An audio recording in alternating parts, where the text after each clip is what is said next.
Hi, my name is Kayla from Project 20, the Clean Water Initiative of ARIA Children's Fund.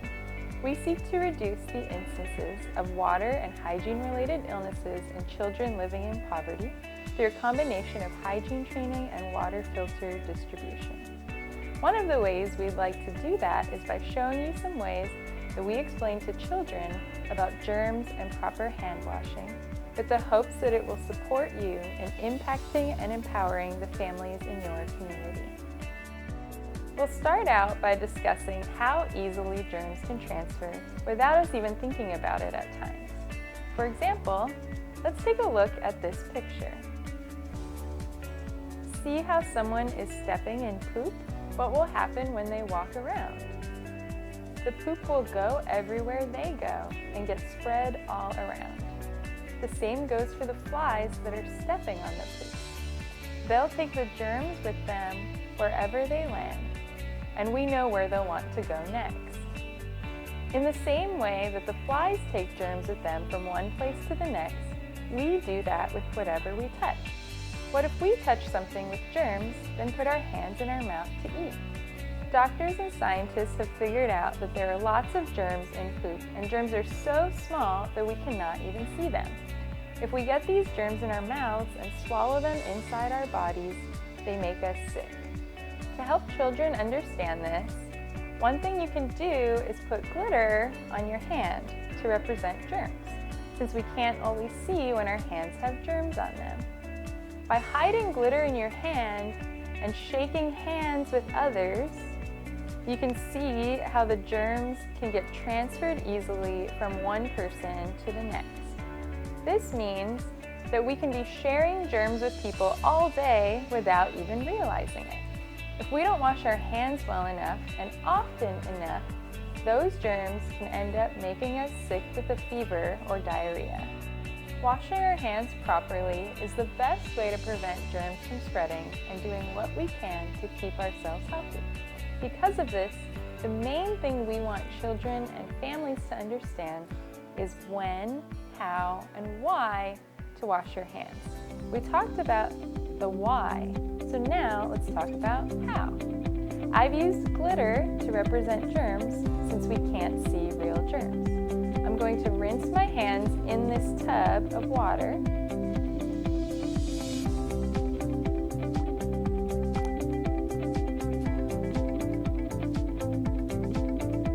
I was able to get some of the germs off, but there are still some on my hands. So we want to try and wash our hands with soap whenever possible, and to use proper technique. To make sure we get all of the germs off, we'll scrub the front of our hands,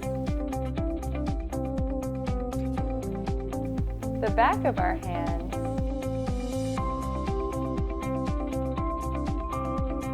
between our fingers,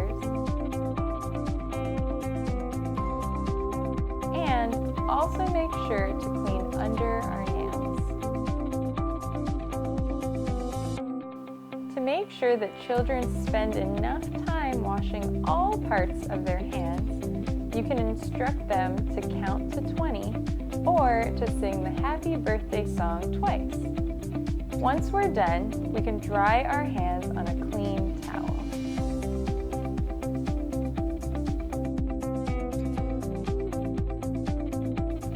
Now let's look at the water. See the glitter? It is better to use clean water to wash whenever possible so that we make sure we're able to get all of the germs off of our hands. Instead of washing again into this water, we'll do it using new running water this time. Let's practice our technique again.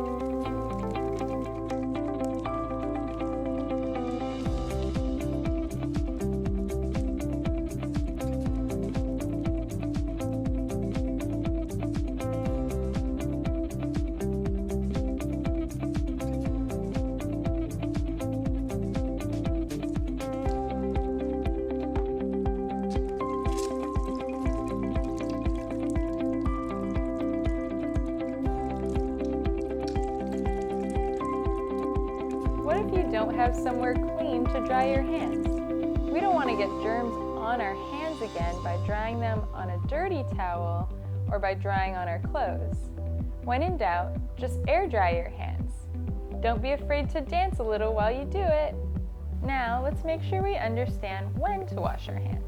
The best thing we can do to get rid of germs is to wash our hands before or after doing certain activities. Here are some examples of times we'd want to have clean hands in order to prevent germs from spreading to ourselves or others.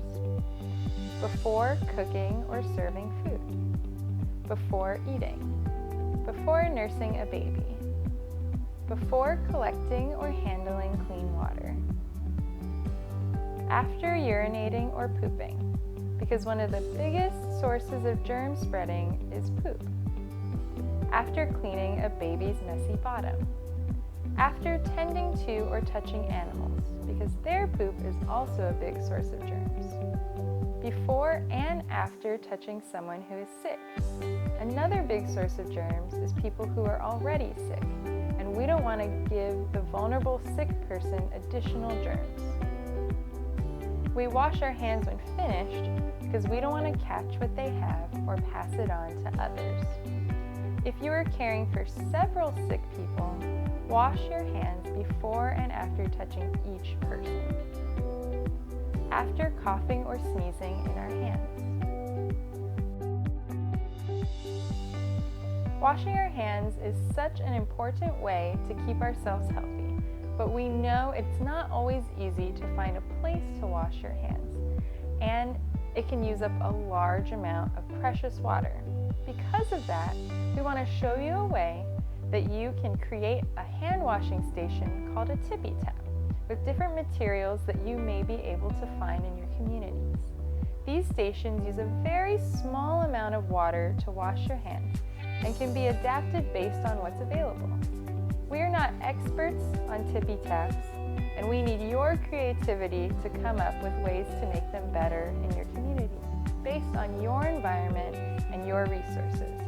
As you watch this, think about what you might be able to use to create places for families to practice more frequent hand washing.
Remember, there's no right or wrong way to create a tippy tap, and hopefully this helps you think about ways to encourage hand washing in places where it might be difficult to do so. We learned that washing hands frequently with clean water can help prevent the spread of dangerous germs. A healthy community for your children and families will come from their understanding of blocking the spread of germs as much as possible, in addition to having safe water to drink and use. Drinking clean water will help to prevent illnesses that you may have seen in your community, such as diarrhea, cholera, or typhoid. And one tool that we have for this is called the Sawyer Point 1 water filter. We will go through how to assemble and use the filter, as well as how to keep it working the best that it can to help the families in your community have access to affordable, safe drinking water. Hi, my name is Corinne, and I'll be demonstrating how to use a Sawyer water filter. The Sawyer filter removes virtually all bacteria in the water, including E. coli, cholera, typhoid, salmonella, and botulism. It can be implemented in a variety of ways to best meet the needs of a particular community, depending on the size of the container or how many filters you attach to each container. To assemble a Sawyer filter, use the drill bit to drill a hole about 4 centimeters from the bottom of the bucket. Screw the connector, hose, and filter onto the bucket.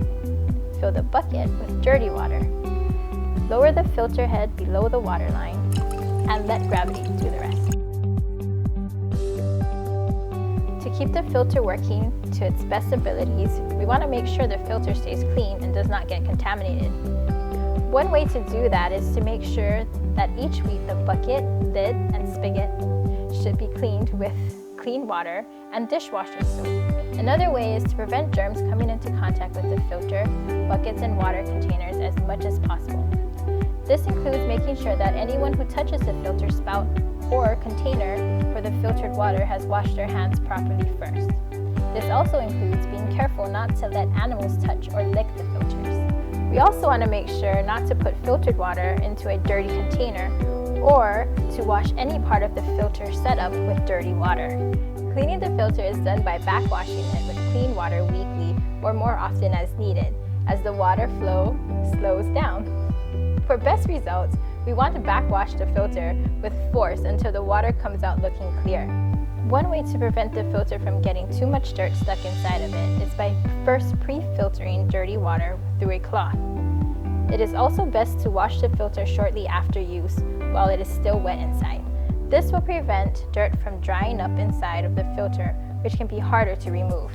In the event that it becomes difficult to clean out the filter, we suggest soaking it in warm water for a bit, shaking it, and then forcefully backwashing it with clean water. It is also worth mentioning that while the filter removes bacteria from the water, it does not remove chemicals, salt, or rust, and may not alter the taste of water. This means that the taste or smell of the water may remain even after being filtered. However, when used properly and kept free from germs, the Sawyer filter is a great lasting way for families to prevent illnesses by having access to safe drinking water. Our hope is that this tool will be a means of